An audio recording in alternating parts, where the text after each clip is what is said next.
I think I need to crack a beer for this one.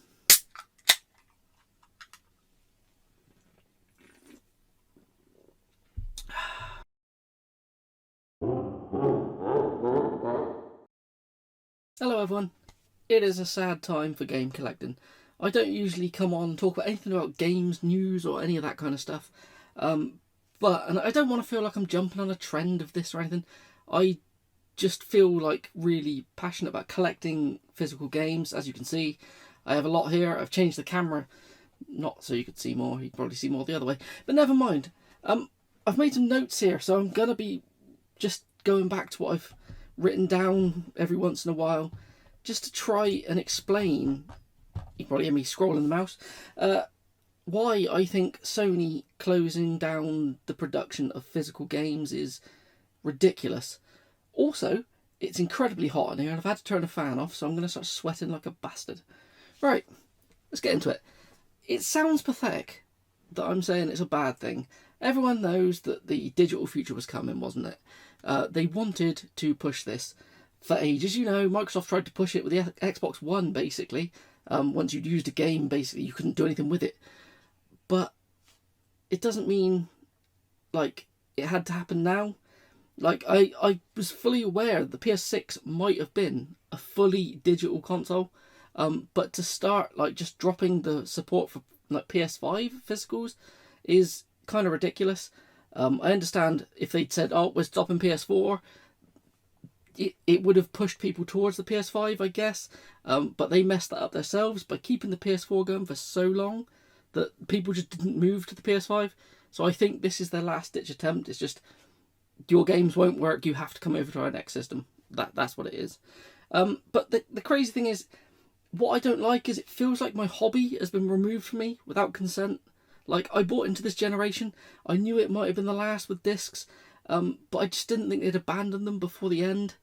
It's a bit weird. I know I'm a bit of a sad twat. I spend my life playing, researching and collecting games. It's like a major part. It's a major part of my hobby that's being removed.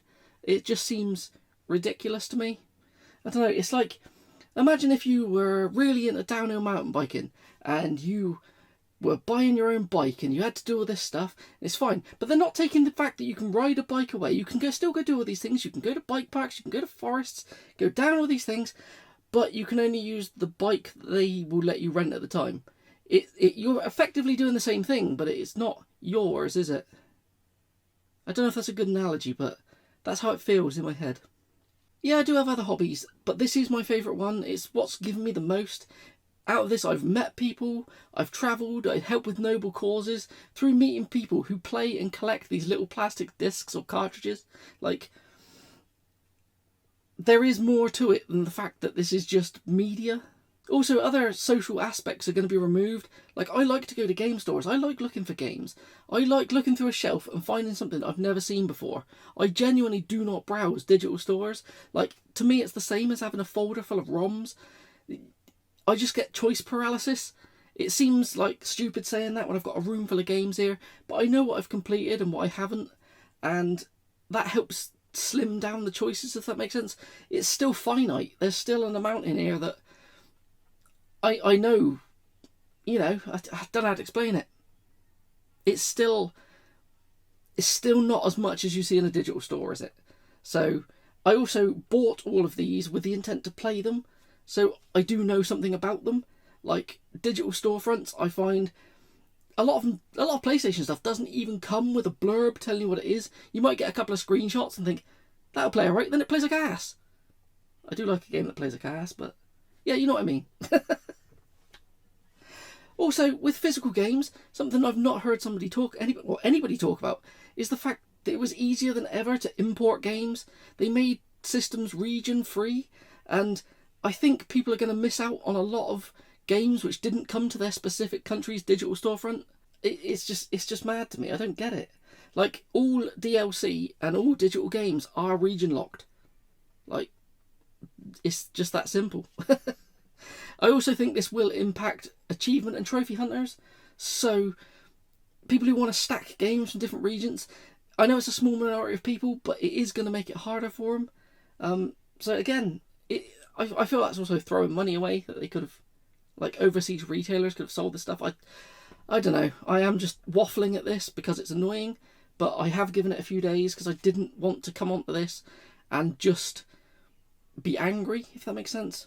Also, if you keep hearing things, I'm sweating, so I'm sticking to my t-shirt. I've collected games for many years, and like, it doesn't mean that none of these things have value when people say it's not the full game on the disc. You can buy that, and then you can resell it if you need to. That should be so much better than buying a digital version which you can't do anything with. It's mad to me. Even games that go offline, like dead games, still have value. Like Concord on the PS5 still sells between £20 and £30 in like the UK, just because people want to have a full set of the games. Same as something like this, like Final Fantasy Secrets of Dueling. This is a rare game. You can't play this. You can do nothing with this, but it is still listed for mad money.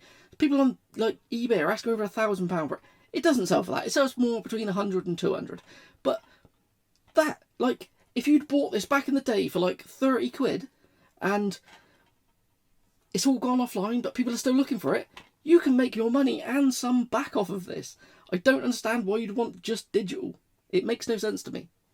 I don't want people to think I am a hypocrite as well, because I do play physical and digital games.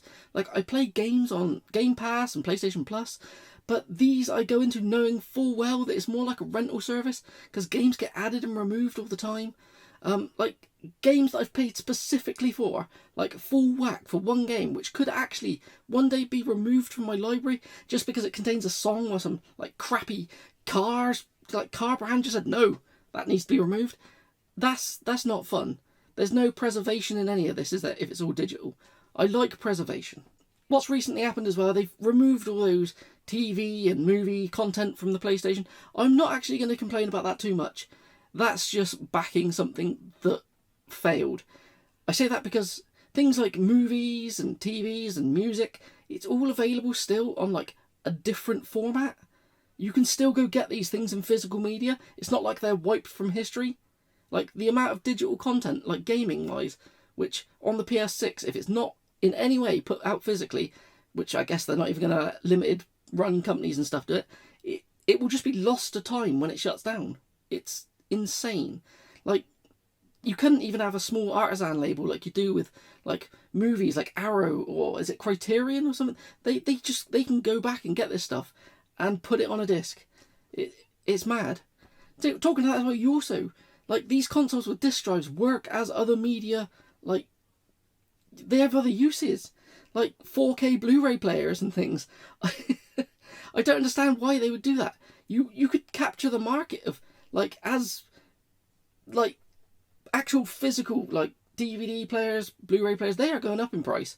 But you could just chuck a disc in one of these consoles and say, there you go, it's cheaper for you to buy our system and run your movies on this than it is to buy that. Which probably won't be true, because I imagine the people are saying the new PS6 will be about £1,000 or more, and I'm gonna have to say, there's not much I'd spend £1,000 on. Like, definitely not a video game console. Like, not a rare one. If it's just your standard bog standard console, no. I literally top out of 500, and that hurts like fuck to be paying that. Another problem with removing a disk drive from a system means that if they wanted to do backwards compatibility, it would only just be digital content that could be brought forward. That is really a kick in the teeth to everybody who bought their physical content. It's ridiculous. How many times have I said ridiculous in this? Also, without a disc drive in the PS6 for backwards compatibility, you're just waiting for games to become unplayable. Like, all the SSDs in PS5s will eventually fail, and you can't just swap them out. To my knowledge, they're paired to the system. Like, what are you going to do? Buy another one? Get Sony to fix it? How long will they allow you to send your systems off to get repaired? Probably not that long. Also, along this line, I haven't heard anybody talk about the fact that the consoles with a removable disc drive, they have to have internet access to pair that disc drive to the system. Years down the line, if you pick up an old PS5 and you buy a disc drive, you might not be able to pair it. Also, Sony could just go full evil and disable the ability to like stop these drives from working completely with an update and just force people to go forwards. Like, that's mad. Why? Why would you need to update something to pair a disc drive to it? I don't get that. That's ridiculous. I don't really want to talk about Microsoft in this, as they really could actually do something if they wanted to get the gamers back on their side, but they're not going to. They want a digital walled garden the same as Sony, don't they? They are looking into digitising discs, as this might be possible for them, because I think all Xbox One games have a unique identifier to them, which I think PlayStation games don't. Don't quote me on that though. This does sound like a good compromise, but as long as it doesn't make the discs like null and void, which is what I think will happen, I think you will end up with charity shops full of games that you can't even use. Of course, this is all being done just because they want to be able to charge the maximum amount for a product for as long as possible. They don't like the idea they're losing out to second-hand sales and all that, aren't they? We know they are companies, they are businesses, they need to make money, but if they just stopped chasing that live service dragon, and made what people wanted, it wouldn't be that much of a mess, would it? Just make good games. It's easy. Well, making games aren't easy, but you know what I mean. So what am I going to do, and the future of the channel, since I go about collecting video games? I know I do retro and modern, but unless something drastic happens, this will be my last PlayStation. PS5 is my last PlayStation, and it will most likely be my last Xbox with the Series X. I just can't see PlayStation coming out and having a change of heart. They've already started to repurpose their disc plants, haven't they, to make micro lenses, which I've heard them say it's for cars, but apparently it has a use in, as you've guessed it, AI data centres. Shock, I know, isn't it? I'll also touch on the fact that I've spent a long time building up trophy and achievement collections, and I don't see this as a waste of time, as if I was playing these games without them, I'd be aiming for 100% completion anyway. I will aim for this in the older games as much as I can as possible, but I guess this does actually cap my total completions I could ever get. But there are more games than I could ever possibly play, so this doesn't really matter, does it? Also, I have a bit of a quick conspiracy theory about trophies. I believe Sony allowed the quality of their games on their store, with all the 5-minute quick platinums and stuff, to just turn to shit because it would inflate their data about sales of digital games, and so they could just use it as a reason to leave physical behind. Don't know if it's true, but it's got to inflate it somehow, innit? People were doing the same game 5 or 6 times. Just think about it though, it does seem strange they're only clamping down and removing them now, just before their announcement of no more physical. Just seems a bit suspect to me. Come to think of it, how many AAA exclusive PlayStation games do I truly play? All the ones I would like sequels to have been forgotten, and I still haven't even played God of War 2018 yet. Gran Turismo is probably the only one that I would really want to continue with, but 7 was alright. Their outings before that were a bit crap, weren't they? Plus, there's so many other sim racers available, and if I committed to PC, there'd be a ton I've never had a chance to play. So my plan going forward is I'm just going to look backwards. I'm going to collect things for retro systems and anything up until the death of the PS5 disc. I have more than enough games that will see me through to the grave. I will just continue to game, just not new games on a PlayStation or most likely an Xbox. What I will do though is aim to, if possible, get these games on the Switch too, because even if they're on a keycard, I can at least play it, then sell it and get some of my money back. I don't want to be throwing money at a digital store. It's like pissing in the wind, isn't it? I don't want to do it. If it turns out a game is too powerful, I do have a PC, and you might be wondering how is it different to buy a game on the PC than it is on the PlayStation. But there's loads of different stores on the storefronts on the PC. So there is a market, there's competition. They will lower prices for things. And even on PC, there's ways you can back up your games to physical media. Anything on GOG doesn't have DRM, you can just burn that to a disc and keep it on a shelf. Same with Steam, you can actually back up your stuff to a disc. I don't know how legal it is, and I'm not too sure how you do it, but it is possible. Also, if I'm not buying these new games, I can just focus more on finishing sets I've started, like the N64 and the Vita. That one's going to be a bit tough because they're shutting the PS3 and the Vita store, and I imagine the prices of them are going to go a bit mad. But, I've got most of them already that I need for the UK set, so it won't be too horrendous. That's going to age like milk. With that said, do I think PS4 and PS5 games are going to increase in price? Yes, but more closer to the end times. I know it's going to suck, but as long as I can still afford a few games every month, I'll be happy, and it will keep me on top of my backlog at least. I can do a couple of games a month. yeah, this isn't everything I wanted to talk about, but this is all I could jot down quickly off the top of my head. I would love to hear other people's thoughts about this. I would love to see some VRs. I will tag Gib84 Gaming in this, as I know he loves a digital sale, doesn't he? But this is open to all. I've heard too much from like large YouTubers just complaining about this, but I haven't heard much from like all the smaller UK creators in the community. So yeah, if you want to let me know anything, if you think I've covered a lot of it, just let me know. Please reply to this. I want to know, are you going to go digital? Are you going to go for a PS6? I imagine a lot of people I know are not. So, yeah, with that, again, sad times. But we aren't the demographic anymore, are we? People in their 40s, 50s, even mid-30s. Even though we're the ones with the money. Well, I'd like to think I have money. But yeah, I'm going to shut up. That's the end of this. Let me know what you think.